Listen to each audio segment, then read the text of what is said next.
नमस्कार, मैं मिथिलेश आस्था academic head हूँ और 60 जैसा कि पता है कि आपको 67 का रिज़ल्ट आया है और आस्था से अराउंड मेरे ख्याल से 300 के आसपास यहाँ से सिलेक्शन हुआ है प्रॉपर रैंक 1 रैंक 2 इस तरह करके अनेकों। और अभी बहुत सारे सेलेक्टेड अधिकारी, अब तो अधिकारी ही बोलना ठीक रहेगा, तो बहुत सारे सेलेक्टेड अधिकारी लगातार आस्था में आ रहे हैं और लगातार उनका कहीं ना कहीं क्लास में ऐसे यहाँ ऑफिस में बैठ के कुछ ना कुछ उनसे वार्तालाप हो रही है।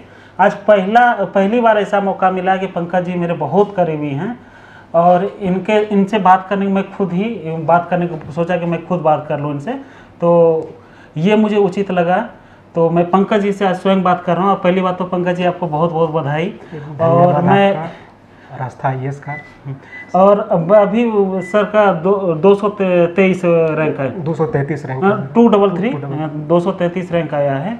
और ऐसा ही कॉमन बात बहुत ज़्यादा तो हम लोग वैसा नहीं है, वो प्रोफेशनली तो बहुत ज़्यादा वो कुछ है नहीं कि कॉमन बात करेंगे कि कुछ जानेंगे कि कोई जो आपको देख के आगे जो है बच्चे सीखना चाहें, कुछ जानना चाहें, वो अन्य जो यहाँ तक दिल्ली तक पहुँच जिनकी नहीं है, यूट्यूब पे देखते हैं या कई सारे चैनलों के माध्यम से आपको देखेंगे, तो हम चाहते हैं कि उनके लिए कुछ जो है उनको कुछ सुझाव मिल जाए। तो सबसे पहले आप अपना विस्तृत में परिचय दीजिए। मेरा नाम पंकज कुमार है, मैं बिहार के गया ज़िले से हूँ और मैंने जो अपना ग्रेजुएशन वो बैचलर ऑफ बिजनेस मैनेजमेंट से किया है और मेरा जो ऑप्शनल सब्जेक्ट था इसमें हिंदी लिटरेचर था।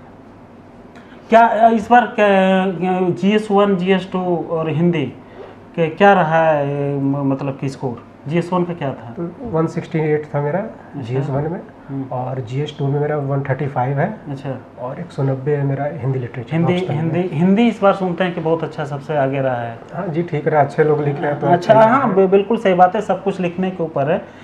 अच्छा, ये बताइए कि प्री मेंस इंटरव्यू ये 3 चरण है। अब तो एग्जाम का खैर पैटर्न बदल गया तो इसलिए ऑप्शनल पे मैं बात नहीं करूँगा, लेकिन प्री मेंस और इंटरव्यू इस तीनों, मेंस में GS1 GS2 प्लस इंटरव्यू, इन तीनों पे तो बात अवश्य करना चाहिए। तो ये बताइए कि आपके लिए प्री की स्ट्रेटजी क्या थी? तो क्योंकि प्री का कट ऑफ बहुत हाई गया था 67 में, 113 बहुत मायने रखता है। तो प्री का जो सबसे पहले जो मेरी रणनीति थी वो है कि कोर सब्जेक्ट पर ध्यान देना। अगर आपका कोर मजबूत है तो लगभग आप 60 से 70% जो है आपकी तैयारी लगभग कंप्लीट होगी। उसके बाद फिर जो बिहार स्पेशल बचता है वो और करंट अफेयर्स पर थोड़ा वर्क करना होता है। तो बस मेरी रणनीति थी कि जो कोर सब्जेक्ट है मेरा तो उस पर मैंने वर्क किया, जैसे NCERT हुआ, NCERT पर मैंने काम किया और कुछ जो फैक्चुअल बुक्स आते हैं जैसे घट्टा चक्र हुआ या लूसेंट है तो एक वो रखा मैंने और एक टेक्स्ट बुक रखा, तो जिससे लगभग मेरा कोर सब्जेक्ट पूरा हो गया। कोर सब्जेक्ट पूरा हो गया। मेंस GS के लिए क्या किए? मेंस GS के लिए मैंने आस्था जो आर कुमार सर के जो क्लासेस थे मैंने उनको देखा और उनके नोट से मुझे काफ़ी सहयोग मिला। और मुझे लगता है कि इकोनॉमिक्स में और साइंस टेक में मतलब खास करके जो BPSC में आर कुमार सर के नोट्स काफ़ी है, उससे बाहर आपका शायद ही पूछा जा सके। बिल्कुल। ये एक्चुअली बहुत सारे जब 67 का एग्ज़ाम हो रहा था तो हम उस टाइम टेस्ट सीरीज कंडक्ट हम करवा रहे थे, टेस्ट सीरीज का वो देख रहे थे पार्ट, तो बच्चे सब वहाँ से फ़ोन कर रहे थे, सर लग रहा है कि हम आस्था में बैठ के टेस्ट सीरीज लिख रहे हैं, ऐसा क्वेश्चन आया था। ये तो है कि टेस्ट सीरीज का फ़ायदा मिला है, क्योंकि टेस्ट सीरीज से पहला है कि जो क्वेश्चंस आपको वहाँ मिलते हैं उसका यहाँ प्रैक्टिस कर लेते हैं। लगभग जो टॉपिक्स होते हैं लगभग सेम ही होते हैं, तो टॉपिक से मिलता जुलता वहाँ क्वेश्चंस आए थे मोस्टली। ये प्री मेंस में टेस्ट सीरीज का क्या, पहले प्री बताइए, अभी जो 70 होने वाला है और मेंस 69 का होने वाला है, प्री और मेंस का टेस्ट सीरीज का क्या रोल है, मतलब किसी की सफलता में इसका कितना % योगदान है? तो मुझे लगता है कि कोई भी एग्जाम हो, चाहे BPSC हो या UPSC हो, ये जो टेस्ट सीरीज है उसका रोल बहुत बड़ा होता है। वो टेस्ट सीरीज आपकी जो कमियां हैं उसको आप बताता है और आप उसको कमियों को कैसे दूर करें ये भी उससे आप एज्यूम कर सकते हैं। तो खास करके प्री हो या मेंस हो दोनों में तो आपको टेस्ट सीरीज मुझे लगता है कि सभी को जो भी एस्पिरेंट्स हैं उनको करना ही चाहिए। बिल्कुल, हमें इससे साथ ही साथ है कि जो आपका जो मार्क्स है, मार्क्स को जो बढ़ाने का जो पैटर्न है वो आप बढ़ा सकते हैं उससे मार्क्स को। अभी कुछ दिन पहले हमें यूं ही एक स्टूडेंट आए थे, बात कर रहे थे हमसे, तो उनका कहना हुआ कि प्री का टेस्ट सीरीज 69 प्री के पहले की बात है। बात उनका कहना हुआ कि ये बताओ पहले कि आपका कितना % क्वेश्चन जो है BPSC में मैच करता है। तो हमें हंसी भी आई, शायद ऐसा कोई भी संस्थान नहीं है या कोई भी ये पब्लिकेशन नहीं है जो ये सोच के बनाता हो कि टेस्ट सीरीज उसका क्वेश्चन आ जाए। हमें लगता है ये सोच के बनाता है कि आपका टॉपिक जितना इंपॉर्टेंट टॉपिक उसको कवर करवा दें। एक तरह से रिवीजन करना है, सिलेबस का रिवीजन है। जी जी बेशक एकदम। कोई भी कोचिंग जो है जैसा आप बोला कि कोई भी कोचिंग आपको किसी भी कोचिंग का जो क्वेश्चंस होते हैं टेस्ट सीरीज का खास करके वो हूबहू नहीं आता। आप टॉपिक कंप्लीट कराते हैं और आपको टॉपिक कोई भी जो स्टूडेंट उनको टॉपिक कंप्लीट ही करना चाहिए। ये रिवीजन हो जाता है, मुख्यतः ये रिवीजन हो जाता है। अच्छा, ये दौर मतलब कि इतना लंबा गैपिंग, आपका ग्रेजुएशन कब हुआ है? ग्रेजुएशन 2012 में हुआ है। 2012 से लेके 2023 जी, पूरे ये 11 साल का जर्नी। जी जी ठीक है। ये क्या क्या इस बीच में क्या क्या झेलना पड़ा, घर से क्या प्रेशर रहा, किस तरह इस चीज़ को मैनेज किया? पहला तो ये जर्नी तो बड़ा है ही, पर इस बीच में मैंने घर से सहयोग मेरा काफ़ी मिला है। बीच में मैंने 2 जॉब भी छोड़े हैं। अच्छा। तो जॉब छोड़ने के बाद भी थोड़ा फिर भी घर वाले को सपोर्ट मिला। तो ये कि सीखने को बहुत कुछ मिलता है।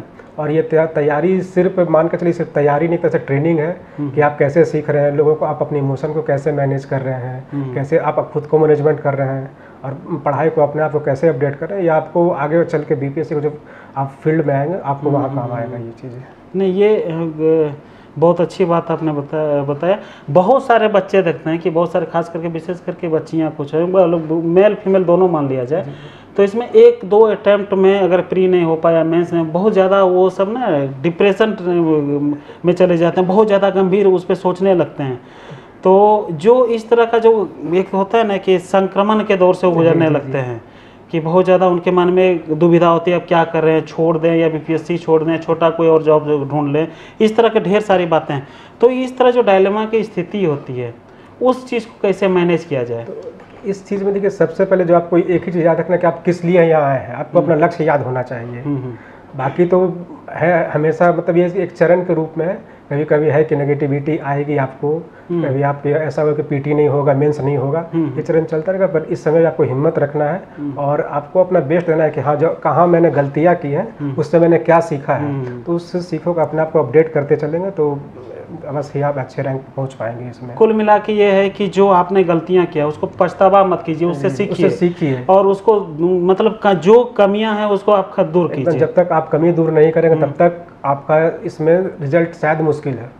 हाँ, शायद मुश्किल है। आप अपने आप को कमीशन एक अधिकारी बना रही है तो सीधी सी बात है कि वो अपने तरह से और अपने आप को जितना पॉजिटिव रख सकते हैं उतना पॉजिटिव रखिए। ये कभी नहीं भूलना कि आपका उद्देश्य क्या है। अपने उद्देश्य को कभी नहीं भूलिए। ये मत भूलिए कि आपके माता पिता आपको किस तरह से यहाँ पैसा भेज रहे हैं, क्या सोच के आपको यहाँ भेजे हैं, दिल्ली भेजे तैयारी करने का, किसी भी दिल्ली हो या पटना हो कहीं भी हो, आपको किस लिए आप यहाँ आए वो हमेशा याद रखिए और वही आपको मोटिवेट करेगा। बाकी बाहरी चीज़ें एक समय तक ही आपको मोटिवेट कर बिल्कुल बिल्कुल। और जो आपकी अंदर की चीज़ें हैं, आपके इमोशंस हैं, आपके माता पिता से रिलेशन है, आपको हमेशा मोटिवेट करते रहेगी। और सिर्फ मेरे लिए नहीं है, ये लगभग सभी एस्पिरेंट के लिए है ये चीज़ें। अभी कल ही एक आप ही के बैच के सिलेक्टेड अधिकारी आए थे, उन्होंने वो बता रहे थे कि मेरे कोई ऐसे एक सिंगल व्यक्ति मुझे नहीं मिला जिन्होंने मुझे बोला कि तुम्हारा हो जाएगा, ठीक ना, लेकिन सबकी बातों को इग्नोर करके एक सही डायरेक्शन में वो तैयारी करते रहे, उनका अंतिम रूप से चयन हो गया। मेरे ख्याल से आपके बीच में भी बहुत सारा ऐसा निगेटिव एनर्जी होगा, निगेटिव लोग होंगे जिनका कि दिन रात यही कहना, अरे छोड़ दो, ये नहीं हो पाएगा तुमसे, वो नहीं हो पाएगा, कुछ और सोच लो। ऑप्शन भी हमेशा लेके चलने के लिए कहते हैं। तो इस तरह के जो डिमोटिव करने वाले इंसान हैं उनसे भी थोड़ा सा दूर रहने की ज़रूरत है। बेशक देखिए, जो भी यहाँ तैयारी करने आते हैं तो सबके जो भी साथ में होते हैं, तो ऐसे कुछ लोग होते हैं जो आपको नेगेटिव वाइब्स होते हैं, तो वो लोग हैं कि आपको हमेशा डिमोराइज करेंगे, तुमसे नहीं हो पाएगा, या फिर ऐसा है कि हाँ कुछ और देख लो, प्लान बी देखो, तो ऐसा हमेशा रहता है। पर कुछ पॉजिटिव लोग भी आपके साथ रहते हैं जो आपको हमेशा मोटिवेट करेंगे। तो हमेशा मेरे साथ भी ऐसे 4-5-6 लोग हमेशा आते जो हम लोग को हमेशा मोटिवेट करते रहे इतने लंबे चरण में भी। ये बहुत बड़ी बात आपने बता दी कि इस चीज़ को लेके हम अक्सर ये देखते हैं, बच्चों को हारते हुए हम बहुत देखते हैं, बहुत ज़्यादा हारते हुए। यहीं पे देखते हैं कि इतने सारे बच्चे एकदम से मायूस हो जाते हैं। हमें लगता है कि पहली बात तो अपने निगेटिव एनर्जी से दूर रहिए। दूसरा चीज़ ये है कि आप जो लक्ष्य है, लक्ष्य को पहचान लीजिए, उसको सिर्फ फोकस करना है, बाकी कुछ नहीं। थोड़ा सा ये जानना चाहेंगे कि जैसे बहुत सारे बच्चे गाँव में रह के तैयारी कर रहे हैं, जिनके पास क्लास का माध्यम नहीं है, जिनके पास कुछ नहीं कि सेल्फ स्टडी। आजकल एक दौर चल रहा है, हम आप बैठे हैं, आप अधिकारी हैं, लेकिन हो सकता है कि अटपटा मेरा सवाल लगे, लेकिन मैं जो पूछूंगा ज़रूर। ये बनने के बाद का दौर हो जाता है, मैं सेल्फ स्टडी किया हूँ। ये इस पे क्या रहा है कि हम देखते हैं कि कहीं ना कहीं कोचिंग से लिंकअप रहता है, फिर बाद में हम सेल्फ स्टडी किए हैं। मतलब क्या ऐसा लगता है कि कोचिंग या संस्थान या टीचर का आपके जीवन में कोई रोल नहीं होता है? देखिए, अगर मैं बोलूँ तो टीचर का कोचिंग का रोल होता ही है। आर कुमार सर ने, जब मैंने क्लास किया था, आर कुमार सर ने बोला था कि देखो कोचिंग का जो रोल है ना 10 से 20% तक है, बाकी तुम्हें अपडेट करना, पढ़ना तुमको है। टीचर तो हमें तुम्हें सारा चीज़ प्रोवाइड करा देंगे यहाँ, अब तुम पर निर्भर करता है तुम उसको एक्सेप्ट कितना करते हो। बिल्कुल। तो एकदम बेशक कोचिंग का है, रोल है। अब मैं खुद बोलता हूँ, मैंने खुद आर कुमार सर के जो नोट्स हैं, खास करके जो इकोनॉमिक्स है और साइंस टेक है, तो मैंने अच्छे से लगभग उससे मेरे क्वेश्चंस आ गए था, उसी का परिणाम ही मैं आपके सामने हूँ। एक्चुअली मेरे पास कई फ़ोन भी आते हैं इस तरह के कि सर ये टॉपर, ये रैंक वाले हमको ये बोलते हैं कि मैंने मैं क्यों नहीं कर सकता हूँ। मैं उनको अच्छे से समझाता हूँ कि देखिए ऐसा जीवन में कुछ भी असंभव नहीं है, आप कर सकते हैं। हो सकता है कि जो चीज़ आपको यहाँ के माध्यम से 2 साल में मिल जाए, आपको 5 साल लग सकता है। जी, कहीं के भी जाइए कि आपको एक संगठित होकर सभी सब्जेक्ट के अलग अलग टीचर आपको पढ़ाते हैं, तो कई सारी चीज़ों को जो आपको कंटेंट अवेलेबल नहीं भी हो पाते हैं वो भी आपको अवेलेबल करवाते हैं, वो और सुसंगठित ढंग से करवाते हैं। तो कहीं ना कहीं इस चीज़ का रोल होता है, इस चीज़ में का रोल है। कोचिंग का रोल है कि आप एक नियोजित तैयारी करवा देते हैं, उसमें आपका जो समय है बचता है। बहुत लोग भटकाव से ही गुजरते हैं, बिल्कुल। तो भटकाव को आपको ये जो कोचिंग से वो कम करते हैं। और बाकी सेल्फ स्टडी एक पार्ट है, ये पूरे नहीं मैंने सेल्फ स्टडी सारा किया, वो तो पार्ट है सेल्फ स्टडी। बिना उसके तो हो ही नहीं सकता है ना, बिना खुद के मेहनत के कैसे आप सफल हो जाएंगे। कोई भी संस्थान ये नहीं कर सकता कि ये सिर्फ मेरे बदौलत बना, या कोई कैंडिडेट ये भी नहीं सकता कि सिर्फ मैं अपनी वजह से बना हूँ। सबका कुछ ना कुछ हिस्सा इसमें होता है। तो मैं अब ये थोड़ा सा चाहूँगा कि आप थोड़ा सा डिटेल में ये बता दीजिए कि प्री के लिए, मेंस के लिए बच्चे किस तरह की स्ट्रेटजी अपनाएं। अभी जो 70 आने वाला है, 69 का मेंस है, ठीक है। जिस हिसाब से पैटर्न जो चेंज हो रहा है बीपीएससी का, तो मुझे लगता है कि अब एनसीईआरटी पर फोकस अधिक करना चाहिए लोगों को। जो भी तैयारी करे, क्लास 6 से लेकर 12 तक का जो एनसीईआरटी है, खास करके ये आपका हिस्ट्री, ज्योग्राफी, पॉलिटी का क्लास 11-12 का, और इकोनॉमिक्स का भी क्लास 11-12 का जो एनसीईआरटी है, तो उस पर आप ध्यान दें थोड़ा। और एक टेक्स्ट बुक रखें, अच्छा जो भी है एक टेक्स्ट बुक रखें, और साथ में अगर वन लाइनर देख सकते हैं तो वो देखिए, बाकी या फिर कोचिंग के नोट्स देख लीजिए आप लोग, तो वो आपको काम आ जाएगा पीटी के लिए उतना। और एक चीज़ है कि आप अखबार ज़रूर पढ़ें, बिल्कुल, क्योंकि अखबार नहीं पढ़ेंगे, क्योंकि इस जो 69 सर जो क्वेश्चंस आए थे, लगभग जो वन लाइनर जो आते हैं किताबें, उससे कुछ नहीं लोगों को टच हो पाया। तो टच वही लोग कर पाए, खास करके करंट टाइप की चीज़ें अब हट गई। हाँ, अब है कि आपको विस्तृत जानकारी होगा, आपको नॉलेज जानना पड़ेगा कि हाँ इन चीज़ें में इसका ये हो रहा है, रोल है, या फिर कुछ और भी जानकारी आपको चाहिए उसमें डेप्थ थोड़ा सा। बिल्कुल, तो ये आपको अखबार से मिल जाएगी। और या फिर अखबार नहीं मिलते तो अगर कोचिंग का है, जैसे यहाँ के जो भी आपका मंथली मैगजीन है, आप उसको यूज कर सकते हैं। बिल्कुल, थोड़ा सा जानकारी। अब ईयरली इस बार 69 के क्वेश्चन को देख के ये लगा कि ईयरली जो लास्ट में 100 पेज, 25 पेज, 50 पेज का आ जाता है, उसका ज़्यादा रोल नहीं, उसका रोल खत्म हो गया। अब यही है कि आपको ओवरऑल पढ़ना पड़ेगा। ओवरऑल पढ़ना पड़ेगा। मंथली मैगजीन देखिए, मंथली मैगजीन, और साथ में अखबार भी जरूर, अखबार देखिए, क्योंकि इतना सिंपल रह नहीं गया है। अब चीज़ें थोड़ा सा समय के साथ चीज़ें परिवर्तित होती है, तो बीपीएससी भी अपने आप को हद तक अपडेट कर रही है। अब यूपीएससी पैटर्न पर ये भी हाँ, पैटर्न अब उसको यूपीएससी का फॉलो करते जा रहा है। इसीलिए तो हम बस ऐसे ही बता देते हैं कि हम पहले प्री का 5 महीना क्लास करवाते थे, अब 8 महीना करवा रहे हैं। कराना ही होगा। मेंस का पहले 5 महीना का 6 महीना करवाते थे, अब 8 से 9 महीना उसका करवा दिए हैं। तो ये ड्यूरेशन हम लोग भी इस चीज़ को बढ़ा दिए कि सब चीज़ को एनालाइज करते हुए। अच्छा, मेंस में आंसर राइटिंग थोड़ा सा बता दीजिए, आंसर राइटिंग किस प्रकार से कोई करे जो यहाँ संस्थान में नहीं है, बाहर में, और आंसर राइटिंग का कितना % रोल होता है आपके सक्सेस में?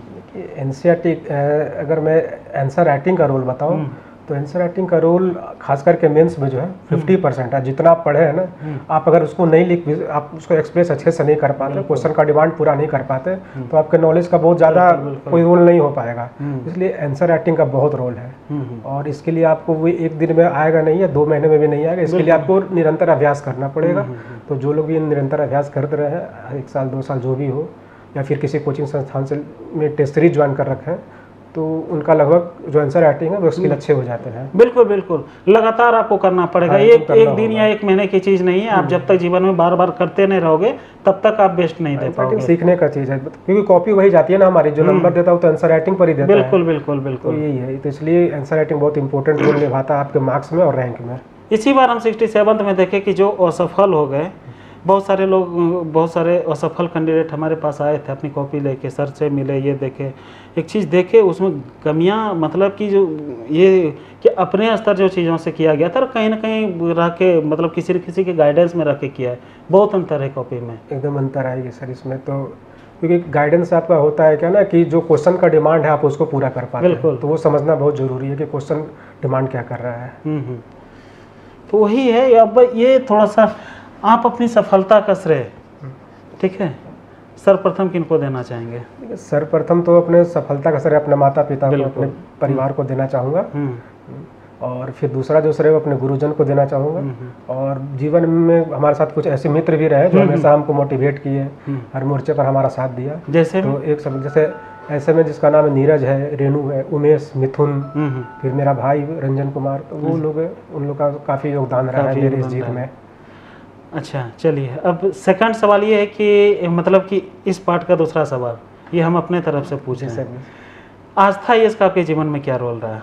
सर आस्था यश का रोल खास करके ये जो देखा जाए, मेरे मेंस जो है ना, तो मेंस मैंने यहाँ टेस्ट सीरीज ज्वाइन किया था, तो वो लगभग मेरे को बहुत फ़ायदा किया। मैंने 2 बार यहाँ टेस्ट सीरीज ज्वाइन किया था, तो मेरे को उसमें तो पहले मेरे कम मार्क्स आ रहे थे जो मेंस में थे, तो टेस्ट सीरीज के बाद जो है मेरा मार्क्स बढ़ने लगे, तो ये फ़ायदा हुआ मेरा। प्रॉपर गाइडेंस मिला था? एकदम गाइडेंस अच्छी, और खास करके मुझे गाइडेंस मिली इंटरव्यू में भी। इंटरव्यू में जो पहली बार मैंने इंटरव्यू दिया था तो मतलब बहुत नर्वस हो रहा था, बहुत तो फिर आर कुमार सर ने भी बहुत सपोर्ट किया इस मामले में, और जैसे जैसे गाइड किया, फिर देखिए अब इंटरव्यू में अच्छे मार्क्स इस बार शायद ज़रूर आए होंगे। आस्था यश के बारे में अंतिम में 2 लाइन क्या बोलना चाहेंगे? तो पूरे संस्थान के बारे में, मतलब कि यहाँ के स्टाफ, यहाँ के टीचर, यहाँ के फैसिलिटी जो आप तक को आज तक मिला है। तो देखिए, अगर आस्था इसके बारे में कहें तो मैं यही कहना चाहूँगा कि अगर बीपीएससी, स्टेट पीसीएस में आपको अगर कोई भी तैयारी करे तो यहाँ जो भी स्रोत मिलते हैं, जो कहते हैं गागर में सागर, तो गागर में सागर आपको यहाँ मिल जाएगा। आपको मतलब जितने भी एफर्ट आप यहाँ जो टीचर करते हैं और जो स्टाफ हैं यहाँ के, तो लगभग है कि आप उस हिसाब से अपने जो भी लक्ष्य को है आप पहुँचने में सहायक है, काफ़ी सहायक है। चलिए, बहुत बहुत धन्यवाद आपका। थैंक यू आपका। आपसे बात करके बहुत अच्छा लगा। शायद हमारे ऑनलाइन में जो बच्चे देखेंगे उनको भी आपके इस सलाह से बहुत कुछ सीखने के लिए मिलेगा, और होना भी चाहिए, एक दूसरे से ही लोग सीखते हैं। जी जी। हम तो सफल और असफल दोनों को बुलाते हैं सर। मेरी ये परंपरा रही है कि जो 2-4 नंबर 10 नंबर से पीछे रहे उनकी कमियां भी कि कहाँ गलतियां किए हो। सर एक कहावत है कि जो पास होता है ना, उससे ज़्यादा जो नॉलेज और जो एक्सपीरियंस देगा ना आपको, वो जो फेल हुआ है वो देगा, क्योंकि उसको मालूम है उसकी कमियां कहाँ है। तो इसलिए जो कहते हैं कि आप अगर फेल है तो फेल मतलब हो गया first attempt in step, new step, बस यही है। जी जी, तो आप उससे सीख ही रहे हैं। बिल्कुल बिल्कुल। बहुत बहुत धन्यवाद।